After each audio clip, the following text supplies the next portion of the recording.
Hello అండి, welcome back to my channel making easier way. ఈరోజు video వచ్చి వైశాఖ పురాణంలోని మరో అధ్యాయం, కిరాతకుని పూర్వజన్మ. నారద మహర్షి అంబరీష మహారాజునకు వైశాఖ మాస మహిమను వివరించుచుండగా, శృతదేవుడు శృతకీర్తి మహారాజునకు శంకుడు కిరాతకుడికి జరిగిన కథను కొనసాగించి చెప్పాడు. కిరాతుడు శంకునితో వినయంగా ఇలా అన్నాడు. మహాముని, నేను పాపాత్ముడిని, క్రూరుణ్ణి. అయినా నీవు నాపై దయ చూపావు. సజ్జనులు ఎప్పుడూ దయగలవారే. నన్నంటిన నీచుణ్ణి చాలా మంచి బుద్ధి రావటం మీలాంటి మహాత్ములను అనుగ్రహమే. దయచేసి నాకు జ్ఞానం చెప్పండి. నా క్రూరబుద్ధి మళ్ళీ రాకుండా చేయండి. నేను నీ శిష్యుణ్ణి.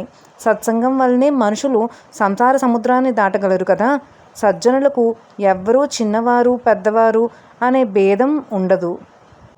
అందరికీ ఉపదేశం చేస్తారు. గంగానది పాపాలను పోగొట్టినట్లు సజ్జనులు అజ్ఞానులను తొలగిస్తారు.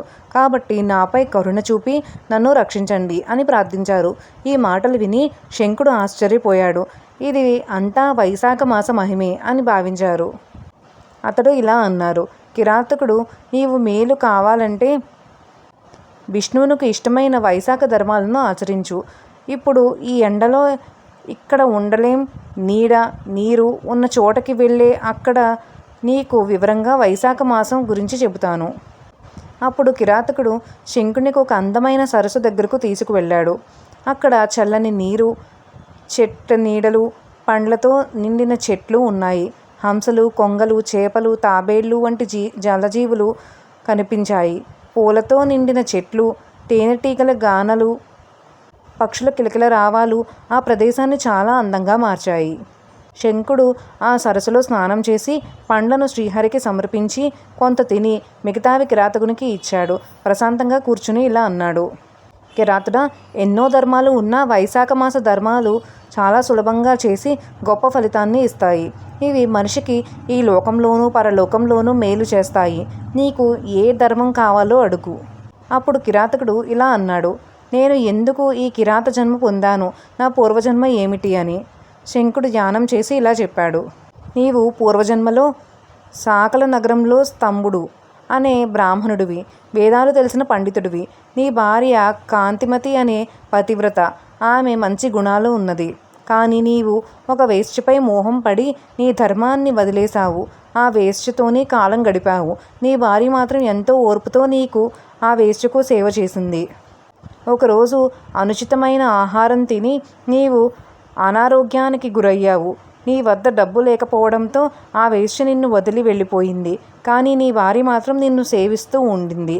నీవు పశ్చాత్తాపడి నీ భార్యను క్షమాపణ కోరావు. ఆమె కోపపడకుండా ఇది పూర్వజన్మ పాపఫలం అని నిన్ను ధైర్యపరిచింది. ఆమె ఎంతో భక్తితో దేవతలను ప్రార్థించింది, వ్రతాలు చేసింది, నీ ఆరోగ్యం కోసం ప్రయత్నించింది. ఒకరోజు దేవల మహర్షి అతిథిగా వచ్చాడు. నీకు ఇష్టం లేకపోయినా నీ భార్య అతనిని గౌరవించి పానకం ఇచ్చింది. తర్వాత నీ ఆరోగ్యం మరింత క్షీణించింది. చివరికి నీవు మరణించావు. మరణ సమయంలో కూడా నీవు ఆ వేశ్యనే గుర్తు చేసుకున్నావు. నీకు సేవ చేసిన భార్యను కాదు. నీ భార్య మాత్రం నీకు సంస్కారం చేసి చివరికి నీతో పాటు అగ్నిలో ప్రవేశించింది. ఆమె పతివ్రతగా ఉండటం వల్ల విష్ణులోకానికి పొందింది. నీవు మాత్రం చివరికి వేశ్యను తలుచుకోవటం వల్ల కిరాత జన్మ పొందావు. అయితే ఒక చిన్న పుణ్యం ఉంది. వైశాఖ మాసంలో దేవల మునికి పానకం ఇచ్చావు. అందుకే ఇప్పుడు నీకు మంచి బుద్ధి వచ్చింది. నాతో సత్సంగం దక్కింది. ఇలా చెప్పి శంకుడు అన్నాడు. ఇదంతా నేను దివ్య దృష్టితో తెలుసుకున్నాను. ఇది కూడా వైశాఖ వ్రత ప్రభావమే. నీకు ఇంకేమైనా తెలుసుకోవాలంటే అడుగు అని. ఈ విధంగా శృతదేవుడు శృతకీర్తికి ఈ కథ చెప్పాడు. అదే కథను నారదుడు అంబరీషునికి వివరించాడు. వైశాఖ పురాణంలోని 22వ అధ్యాయం సమాప్తం. Thank you for watching. ఇలాంటి మరెన్నో వీడియోస్ కోసం నా ఛానల్ని సబ్స్క్రైబ్ చేసుకోండి.